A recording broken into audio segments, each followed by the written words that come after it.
Names. Every art is inscribed with them. Every life depends on them. As we pause to mark the first anniversary of the untimely passing of the great Irish poet Eavan Boland, I reflect upon the immeasurable influence her work has had in shaping my own poetic trajectory.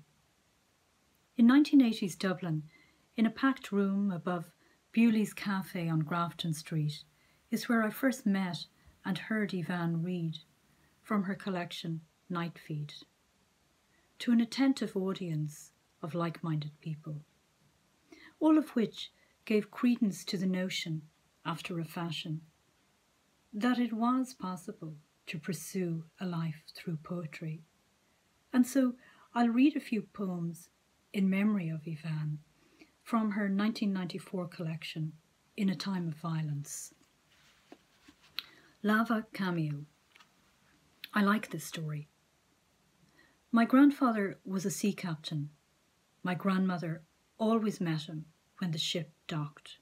She feared the women at the ports, except this is not a story, more a rumour or a folk memory, something thrown out once in a random conversation, a hint merely.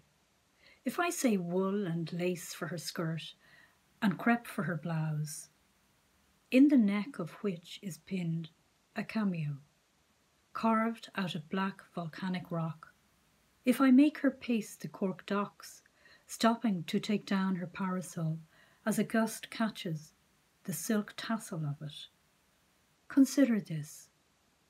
There is a way of making free with the past, a pastiche of what is real and what is not, which can only be justified if you think of it, not as sculpture, but syntax, a structure intrinsic to meaning which uncovers the inner secret of it.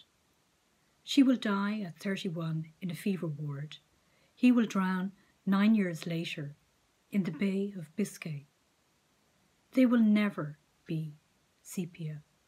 And so I put down the gangplank between the ship and the ground. In the story, late afternoon becomes evening. They kiss once, their hands touch briefly. Please. Look at me, I want to say to her. Show me the obdurance of an art which can arrest a profile in the flux of hell, inscribe catastrophe. This next poem of Eavan's is a beautiful, almost still life. This moment. A neighbourhood at dusk. Things are getting ready to happen out of sight. Stars and moths and rinds slanting around fruit. But not yet. One tree is black, one window is yellow as butter.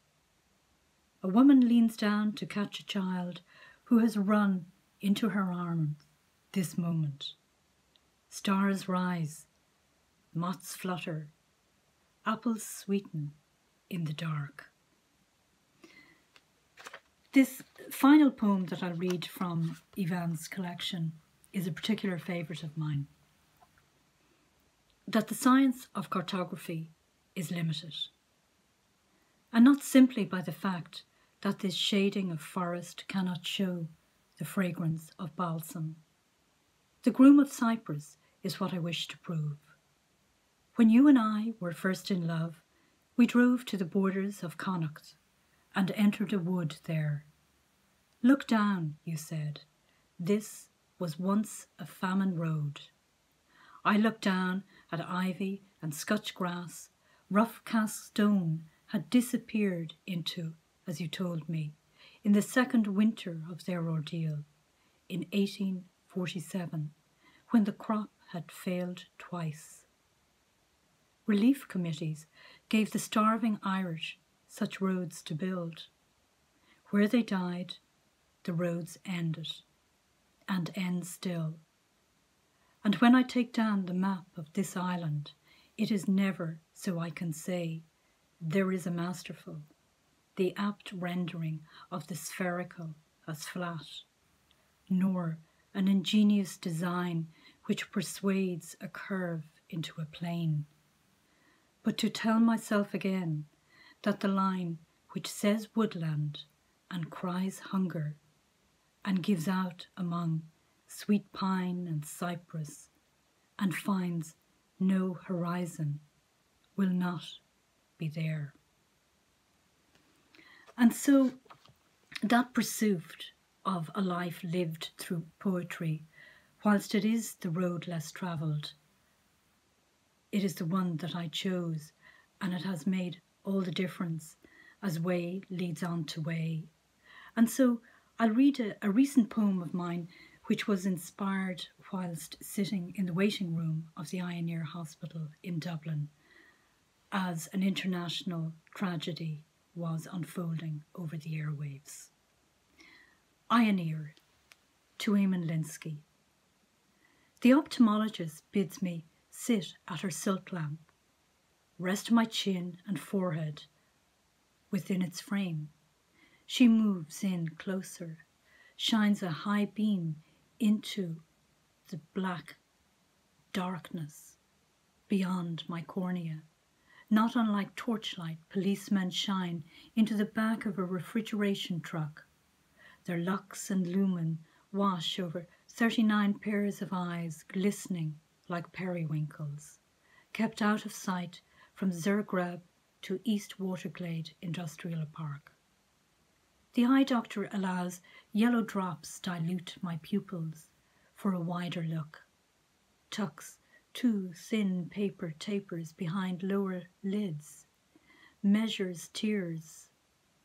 Half an hour on, eyes like bone-dry pebbles harbour my vision, where no tears flow, nor from a Monaghan driver's cargo of hopes for a better life, frozen to death, comes to a dead stop. Blepharitis, the ophthalmologist blurts, Greek for eyelid. Avoid hand rubbing, spreads inflammation as easy as traffickers seal deals with fasting spit to open palms. Somewhere, lorries are pulling up on lay-bys, in sight of wild flowers that cannot hear butterfly wings.